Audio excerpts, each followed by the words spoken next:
that's kind of hard because Springdale's a good city already, you know what I'm saying? We definitely want this to be the first step towards something bigger. Hundreds made their way to Luther Grove Park in Springdale Tuesday night. Mighty, mighty Springdale. Mighty, mighty Springdale. We don't want them labeled as gangbangers. We want to show the community that our kids, we have good kids. Maribel Tapia is one of the Peace Walk organizers. We all want peace. Nobody wants violence. That's our message. We want a peaceful community because this is where our kids are living. This is where we're living. And, we're not going to stand for violence. Everywhere we go! The walk went through neighborhoods affected by the recent shootings. If we can hold our heads down for 10 seconds as we give 10 seconds of silence for Fabian. And remembered the lives taken by them. Thank you. Now let's continue. I'm a retired teacher, and some of these community members here are my former students. Cindy Edwards says the walk was an important gesture. It definitely shows unity.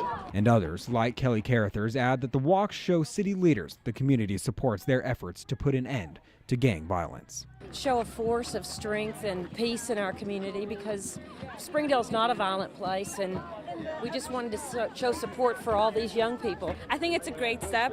I definitely think that intervention is key. In Springdale, Dylan Thomas, 5 News.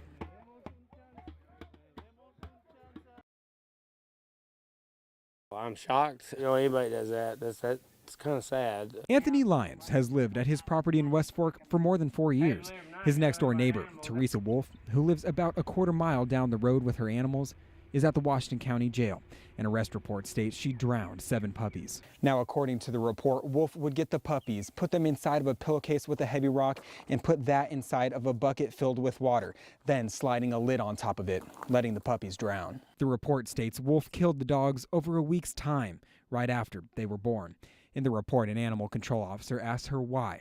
She told him it was tax season, and she was too busy to deal with them. My first thought is there's better ways. Lyons says she should have given the puppies away. There's groups that do that, or friends and neighbors, make a call. Lyons, who's a professional horse trainer, says all of his neighbors are animal lovers. Look around you, but horses and dogs, cows. Saying that once included Wolf. If I can help her or whatever, then, I do that. She's helped me. She's been a good neighbor. She's a good person. The arrest report states Animal Control was notified about Wolf by a Washington County Animal Shelter employee after Wolf called the shelter to tell them she drowned the puppies, gave another one away, and still had 2 more she wanted to surrender. In West Fork, Dylan Thomas, 5 News.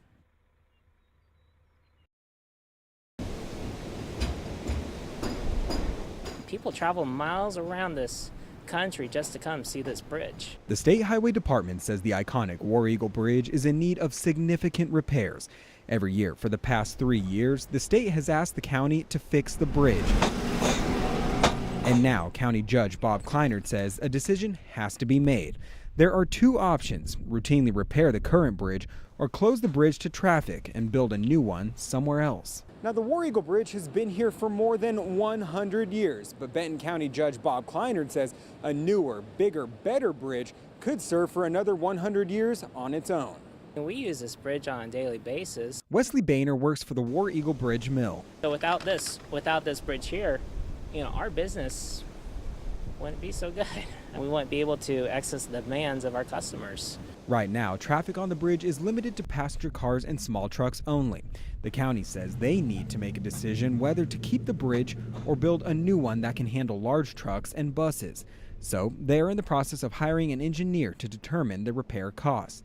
The county judge says he is torn on which route to take, but he is prepared to cross that bridge when the time comes. In Benton County, Dylan Thomas, 5 News. It's a party. A Feed the Funnel party, to be exact, with one simple goal: to pack over 300,000 meals that will be given to 7 different hunger relief organizations around Northwest Arkansas.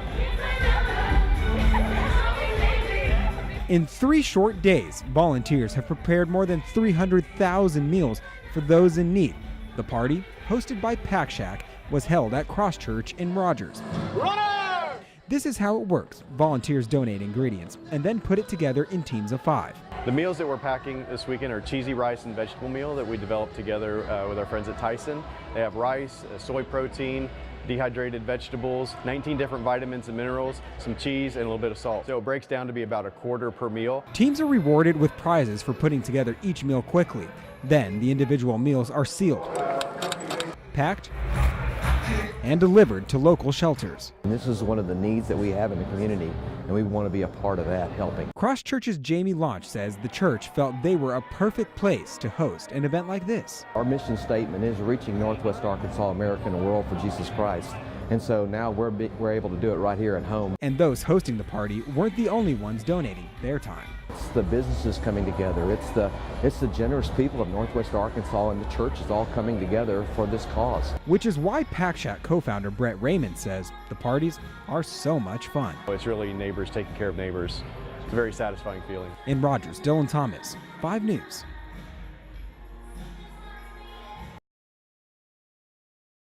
Like I said, I didn't realize, how big the need was until we experienced it with our family. Every year, Kimberly Crumby's family hosts a blood drive in memory of her daughter. We just realized that this was one thing that we could do in her memory, in her honor. 4-year-old Hannah Grace died from leukemia 5 years ago. It's hard to describe it, and she was perfectly healthy before. It was just a very sudden diagnosis. We spent about 2.5 months at Children's Hospital. Hannah Grace relied on donated blood to hang on during her treatments. She received more units of blood while she was there than the average adult has in his or her body. There were times when she needed it, and we had to wait. Then Crumby's daughter passed away.